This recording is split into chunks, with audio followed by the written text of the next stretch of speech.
जय राधे श्याम। हरे कृष्णा। श्रीजी पद हरिचरण चिंतन पुरुषोत्तम योग, जैसे कि हम कर रहे हैं श्री जी की कृपा से पुरुषोत्तम योग। तो उसमें भागवत गीता पुरुषोत्तम योग 15 चैप्टर, इसमें 20 श्लोक हैं और आज हम 18, 19, 20 जो एक दूसरे के साथ जुड़े हुए हैं, तो वैसे श्लोक का इसको हमने लिया और आज हमारे इस चैप्टर का लास्ट होने जा रहा है, लेकिन वैसे हम रिसाइट करेंगे। तो आपका इस कक्षा में हार्टली वेलकम। तो अभी हम कक्षा स्टार्ट करते हैं। जब भी हम कोई ग्रंथ पढ़े, हर बार आपको मैं एक टिप देने की कोशिश करती हूँ। टिप होटल वाला टिप नहीं, मतलब ऐसा वाला टिप कि जो आपको याद रहे। जब भी हम कोई ग्रंथ पढ़ते हैं तो मेरे को एक माता जी ने पूछा कि आप हमेशा ये मंगलाचरण उच्चारण क्यों करते हैं। जो ये श्लोकास है, ये श्लोकास इसलिए है, ग्रंथेर आरंभ करी मंगलाचरण। ये चैतन्य चरितमृत में एक श्लोक है कि ग्रंथेर आरंभ, जब भी कोई ग्रंथ को हम पढ़ना शुरू करते हैं उससे पहले मंगलाचरण का मीन्स है कि जैसे ये प्रेमा भक्ति चंद्रिका श्री जी की कृपा से अभी मैं स्टार्ट करने जा रही हूँ। तो उस दिन जैसे श्री नरोत्तम दास ठाकुर जी का मैंने अपडेट किया था दिन में, उनकी जीवनी इसलिए ही की है क्योंकि प्रेमा भक्ति चंद्रिका नरोत्तम दास ठाकुर जी का बहुत प्यारा ग्रंथ है। तो उसको हम बीच बीच में एक दो श्लोकास को रिसाइट करेंगे, क्योंकि इतने वो भी नहीं है। मैं भी बहुत पतित हूँ और प्रयासरत हूँ भक्ति में, तो ऐसे नहीं रहता है याद। प्रेमा भक्ति चंद्रिका शायद मैंने पता नहीं बहुत साल पहले थोड़े से श्लोक का स्मरण मतलब पढ़े थे, स्वाध्याय किया था, लेकिन याद तो नहीं है ना। तो इसलिए सोचा अभी हम सबके माध्यम से स्टार्ट करेंगे। तो उसमें फर्स्ट ही श्लोक, ये जो माता जी ने मुझे पूछा है कि मंगलाचरण का मीनिंग बताइए, तो हम मंगलाचरण को अच्छे से जानेंगे। तो आज की कक्षा को आरंभ करते हैं। मंगलाचरण उच्चारण करें। गुरुवे गौरचंद्राय राधिकाय तदालय कृष्णाय कृष्ण भक्ताय तद्भक्ताय नमो नमः। ओम ज्ञानम तिमिरान्धस्य ज्ञानाञ्जन शलाकया चक्षुरुन्मीलितं येन तस्मै श्री गुरुवे नमः। तप्त कांचन गौरांगी श्री राधे वृंदावनेश्वरी वृषभानु सुते देवी प्रणमामि हरिप्रिये। वांछाकल्पतरुभ्यश्च कृपा सिंधु भयवच पतितानां पावनेभ्यो वैष्णवेभ्यो नमः। तो आज की कक्षा को स्टार्ट करते हुए इसमें साथ 1-2 प्रश्न भी हैं, लेकिन वो बहुत अच्छे हैं जो प्रेमानंद बाबा जी के ही उसमें है। कि जैसे किसी ने बोला कि पॉजिटिव थॉट्स के लिए क्या किया जाए, कि पॉजिटिव थॉट्स आते ही नहीं हैं। जैसे नेगेटिविटी बहुत ज़्यादा हैवी होती है, वो तो हम ऑब्वियस है, हम इंसान हैं, हमारे को नेगेटिविटी ज़्यादा घेरती है और हर पल घेरती है।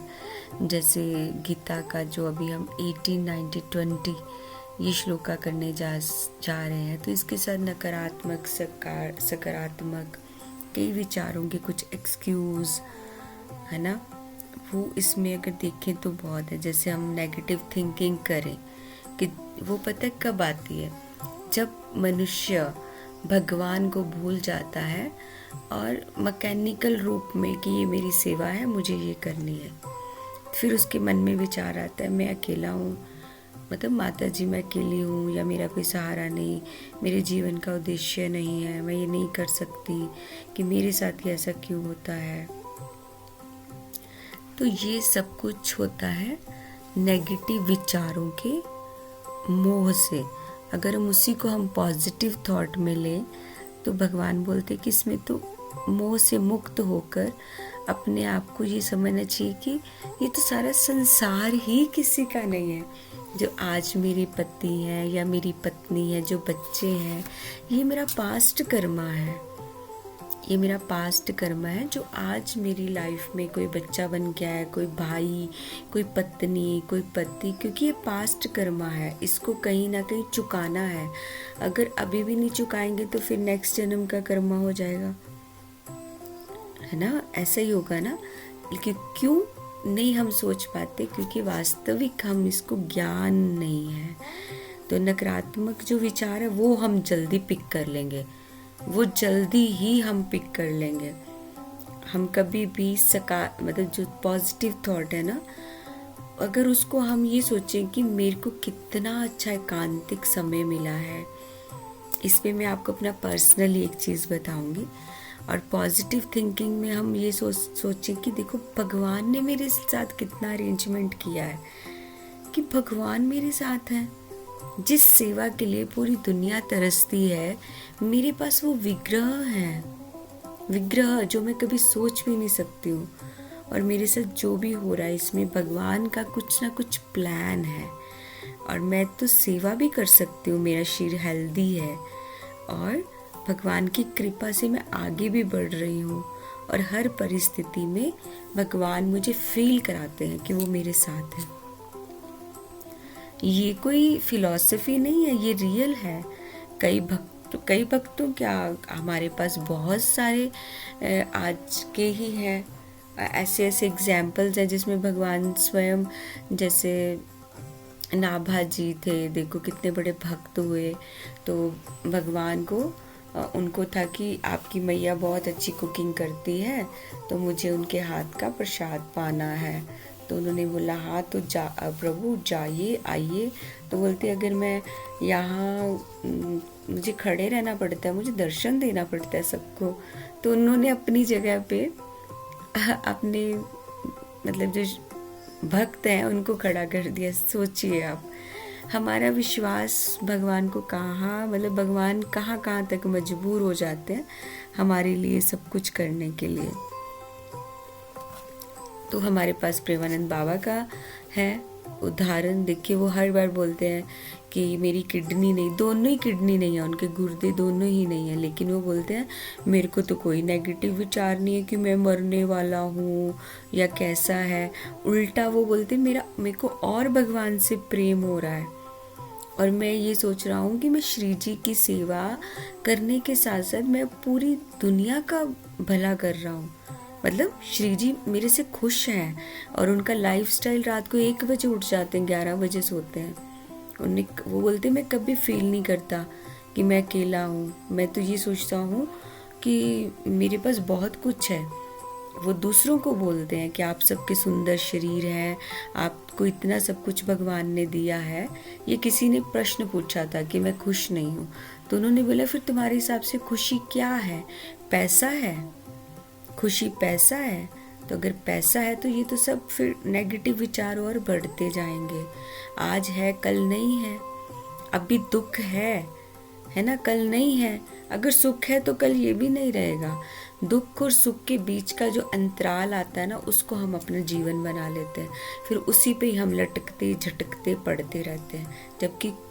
जबकि हमारे पास क्या है, हमें खुश होना चाहिए कि हमें इतने अच्छे गुरु मिले हैं। मैं तो बहुत खुश होती हूँ। पहले था ऐसा, लेकिन बाद में ऐसा हुआ कि नहीं, मुझे श्री जी ने चूज़ किया है, मेरे को धाम दिया है और मेरे को इतने अच्छे गुरु दिए हैं। अब उस पथ पे चलना मुझे है, गुरु नहीं चलेंगे। गुरु ने रास्ता बता दिया, माला दे दी, अब हरि नाम वो नहीं करेंगे, मुझे करना है। अब गुरुदेव ने पथ बता दिया, अब उसके बीच में गौड़ीय संप्रदाय के बीच में कौन से ग्रंथ है, कैसे हैं, क्यों है, उसके लिए तो ये पहाड़ मुझे ही चढ़ना है, उसके लिए गुरुदेव नहीं आएंगे। अब कैसे भक्त तक पहुंचना है, कैसे, मेरे पास तो मुझे गुरुदेव ने सिर्फ बुक्स दी थी। मैंने अपने जीवन के 15 ईयर ऐसे ही बिताए किताबों का संग कर करके। हर एक में खोज खोज के लिखना, पढ़ना, लिखते रहना। यहाँ तक कि जब मेरा एक्सीडेंट हुआ उसके बाद मैं वर्ड्स भूल गई थी, ओ आ ई कैसे लिखना है, क्योंकि कुछ ऐसी स्थितियाँ थी। लेकिन हिम्मत नहीं हारी, फिर से एक कॉपी निकाली, उस पर ओ आ लिखना, सब कुछ शुरू कर दिया। जबकि अभी भी मेरे डॉक्टर्स ने मेरे जो भी फाइल्स हैं उस पर ये लिखा हुआ है कि मतलब I am not able to read books, और मेरी 3 नसें काम नहीं करती हैं। पर नहीं, कुछ ऐसा नहीं, अपनी विल पावर स्ट्रांग है। और एक बात ये, भगवान जो करते हैं अच्छे के लिए करते हैं। पहले भी उन्होंने अच्छा किया, आगे भी अच्छा, उसके बीच कुछ ना कुछ हमारे लिए छुपा है। अगर मैं ज़्यादा सोच सोच के, या आप हो जैसे बाबा ने बोला कि मैं हर पल सोच के ऐसे बैठा रहूँ, मेरे गुर्दे नहीं हैं, मेरे गुर्दे नहीं हैं, तो क्या होगा, उससे क्या होगा? बोलते मैं जल्दी ख़त्म हो जाऊँगा। अब मैं ये सोचता हूँ कि सब राधा नाम कर रहे हैं, 1 बजे उठता हूँ, मुझे कोई शिकायत नहीं है जीवन से, सबसे मिलता हूँ, खुशी से मिलता हूँ, आनंद से मिलता हूँ, मुझे कोई शिकायत नहीं है किसी से। तो ऐसे ही हमें रहना चाहिए ना, क्यों शिकायत और क्यों किस में रहना है कि अगर गलत, भगवान की शरण में होकर जब हम भजन कर रहे हैं तो और क्या चाहिए? भजन करना कोई छोटी बात नहीं है। जैसे भागवत गीता का 18 श्लोक है, इसको हम स्मरण करने जा रहे हैं, श्रवण करने जा रहे हैं। यस्मात् अक्षर अतीतो हम अक्षरादपि चोततम अतो अस्मि लोके वेदे च प्रथित पुरुषोत्तमः। अतो अस्मिन् लोकवेदे च प्रतिमा पुरुषोत्तमा।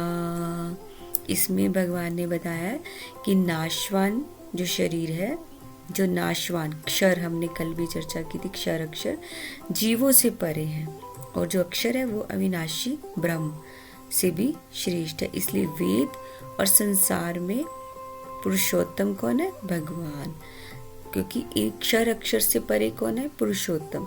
शिला प्रभुपाद ने भी ऐसे ही बताया, पुरुषोत्तम भगवान कृष्ण को बताया, और वो जीव, जो जीव और ब्रह्म दोनों के आश्रय हैं, आश्रय उन्हीं का ही लेना पड़ता है। जैसे सूर्य का प्रकाश, सूर्य की किरण अलग अलग होते हुए भी एक दूसरे के साथ जुड़े हुए हैं। भगवान, ब्रह्म और जीव का संबंध है। इसी तरह अगर हम संबंध बना के नहीं चलेंगे तो फिर रामानुजाचार्य जी, भगवान जीव प्रकृति दोनों के स्वामी, इसलिए वो पुरुषोत्तम है। माधवाचार्य जी ने बताया कि जीव कभी भी भगवान के समान नहीं हो सकता, भगवान सदा सर्वश्रेष्ठ हैं और वो स्वतंत्र हैं। 19 श्लोका यो मामेव सम्मूढ़ो जानति पुरुषोत्तमं स सर्वविधि भज्यते मां सर्वभावेन भारत। यो मामेव सम्मूढ़ो जानति पुरुषोत्तमं स सर्वविधि विभज्यति मां सर्वभावेन भारत। इस श्लोक में भगवान बता रहे हैं कि मोह से मतलब मोह से रहित हो जाओ और पुरुषोत्तम को जानो, भगवान को, कि वास्तव में अगर कुछ जानना है ना तो भगवान पुरुषोत्तम को जानो और हृदय से भक्ति करो, फॉर्मेलिटी से नहीं। अगर ऐसे करेंगे तो, क्योंकि भगवान को पता फॉर्मेलिटी वो और उलझते जाएंगे। भगवान को पुरुषोत्तम के रूप में जानना ही वास्तविक ज्ञान है। ये मतलब ये पंडिताई की ये डिग्री, तर्क, ज्ञान पूर्वक ये सब कुछ कि मैं बहुत बड़ा ज्ञानी हूँ या मेरे पास डिग्री है, ये सब कुछ नहीं है। सच्चा ज्ञानी वो है जिसने कृष्ण को जाना और उनकी भक्ति को जाना। भागवत में प्रमाण है बहुत सारे जिसमें बताया गया है, वदन्ति तत्व विदस्तत्वम भागवत का 1.2.11 श्लोक है कुछ, विदन्ति तत्तत्स्व ऐसे कुछ है कि, लेकिन उसका क्या है कि तीनों रूप में भगवान ने बोला मैं ही जाना चाहता हूँ। कौन सा? सत्य ब्रह्म परमात्मा भगवान है ना, सत्य है ना, सत्य कौन है? भगवान ही है। ब्रह्मा कौन है? भगवान है। परमात्मा कौन है? भगवान है। ब्राह्मण कौन है? ब्राह्मण कहाँ से आ गया? ब्राह्मण तो है ही नहीं, भगवान ही भगवान है। हमारे जीवन की कितनी शिक्षाएं हैं कि हमें भगवान को जानने का लक्ष्य, केवल लक्ष्य जानकारी नहीं रखना, ये भक्ति नहीं है। भगवान को जानने का लक्ष्य रखना चाहिए। हमारा गोल क्या है? भगवान तक पहुंचना। और ज्ञान आने पर अहंकार नहीं होना, बल्कि सरेंडर, शरणागत। जितना भगवान को समझेंगे उतना हमें भागवत प्राप्ति होगी, भागवत प्राप्ति। और 20वें श्लोक में भगवान बता रहे हैं, इति गुहितम मम शास्त्र इदं मुक्तम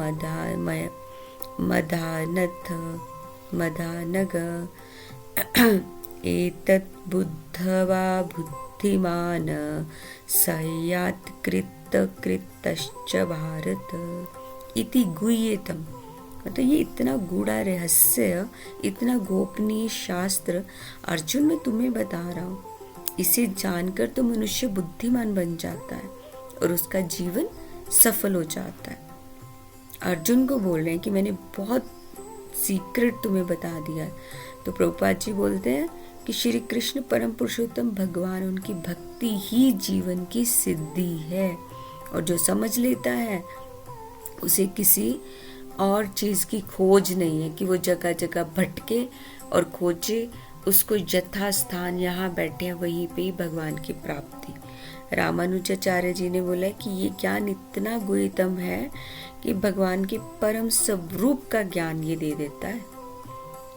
और विश्वनाथ चक्रवर्ती ठाकुर कहते हैं, गीता का अंतिम निष्कर्ष, भगवान को जानो, भगवान से प्रेम करो, भगवान की सेवा करो, इसी में सब कुछ है। और तीनों लोकों का सार, मतलब तीनों श्लोकों का सार भी यही है, कृष्ण पुरुषोत्तम है। और ये जान लेना कि पूर्ण ज्ञानी बनकर भक्ति करता है। और गीता का सबसे गोपनीय और अंतिम श्लोक, मतलब अंतिम निष्कर्ष इस अध्याय का ये है। इनको हमने कितनी चीजों के साथ, भगवान ने मोह के बारे में इसमें बताया।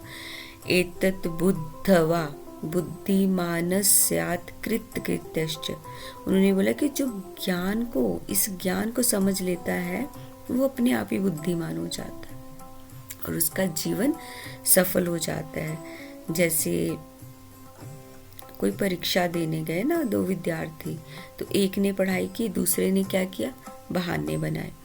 और जब रिजल्ट आया तो बहानों को अंक नहीं मिले जो बहाने बना रहा था, क्योंकि उसको, और दूसरे को उसकी तैयारी के मिले क्योंकि वो पढ़ा था। इस तरह ये जो हम तैयारी कर रहे हैं ना, ये भगवान के सामने आने की है कि जब भगवान सामने आएंगे तो फिर हमारे बहाने नहीं चलेंगे।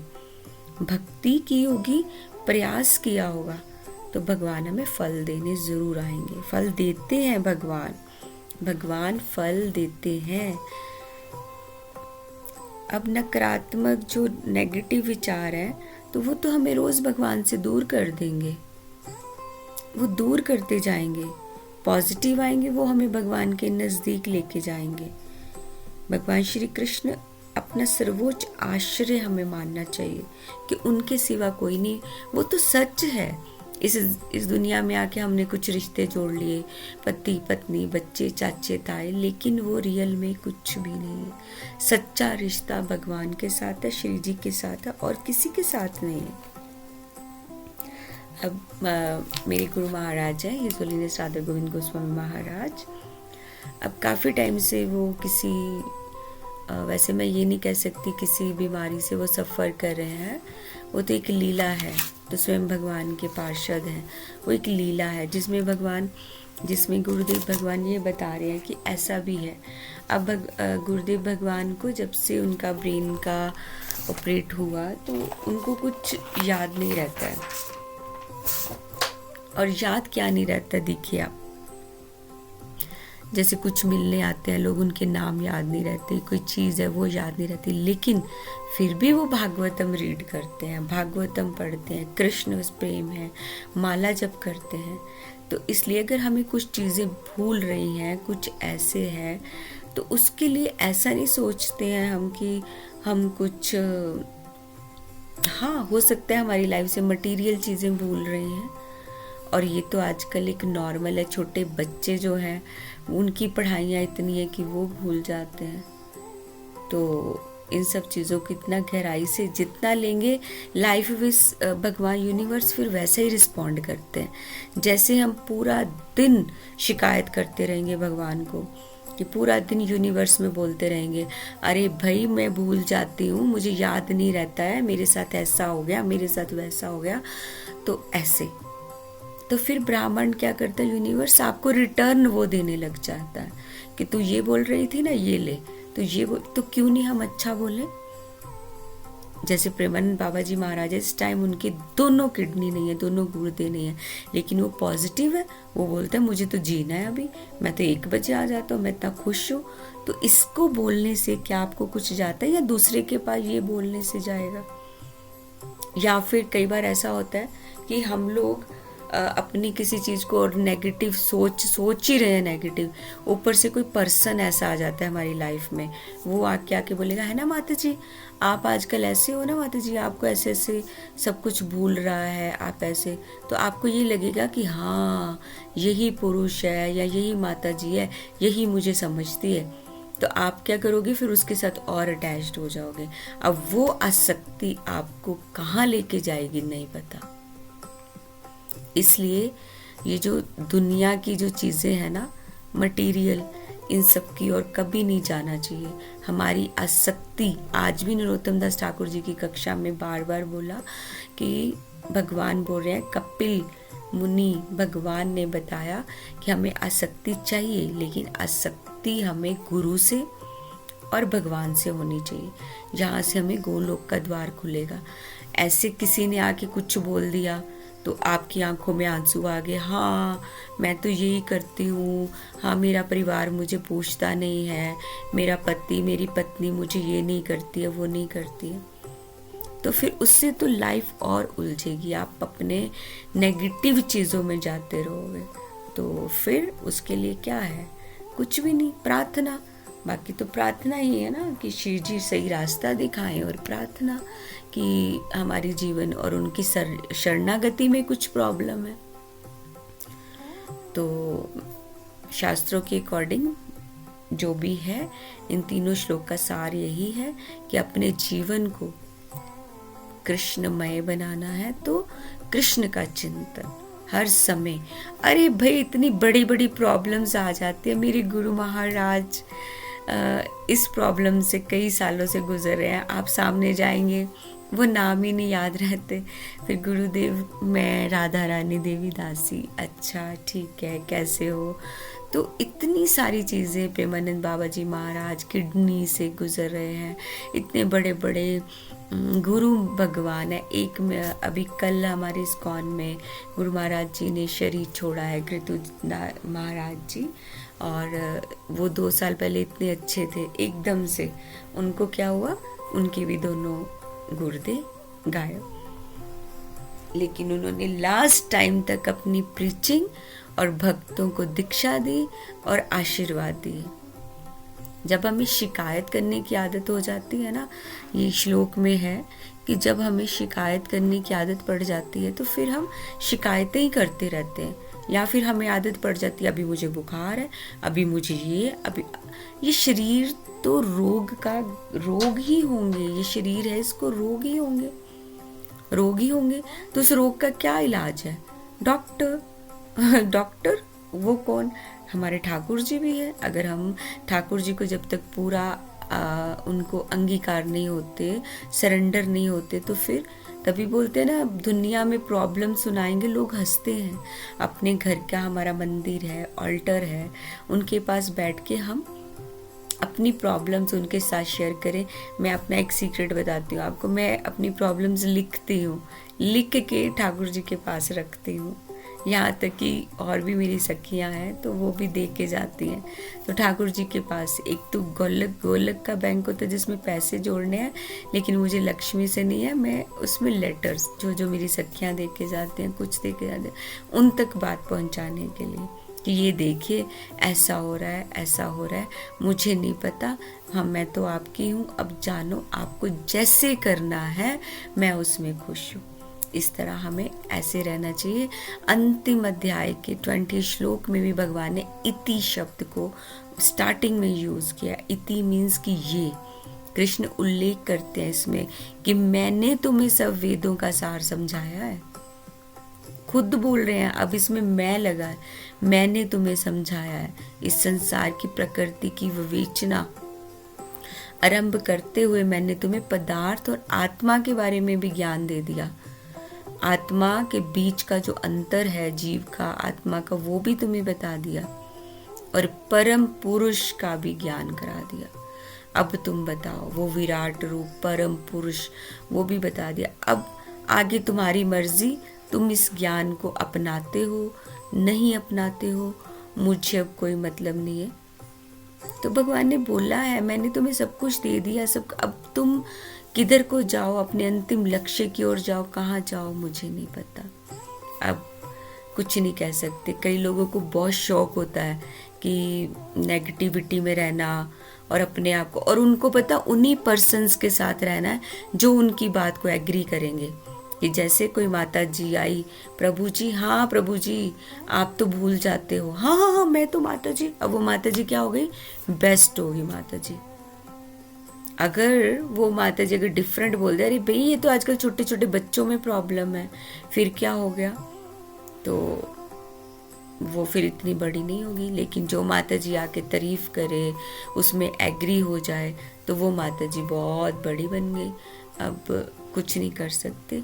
लेकिन भगवान ने ये बोल दिया कि मैंने तुम्हें सब कुछ बता दिया, अब तुम मानो नहीं मानो। अपने कर्तव्यों के अंतिम, हर गृहस्थी का कर्तव्य है, एक गृहस्थ का कर्तव्य है।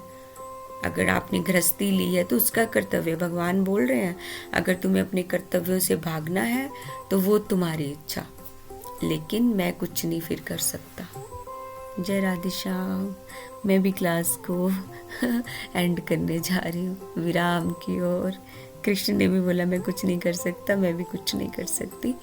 ओनली प्रार्थना प्रार्थना प्रार्थना, बस कि हे प्रभु मुझे सद्बुद्धि दीजिए, मेरे साथ जुड़े सब लोगों को सद्बुद्धि दीजिए ताकि हम सही कर्म कर सके। यथास्थान यहाँ आपने रखा है वहाँ पे हम अच्छे से भजन कर सके। जय राधे श्याम।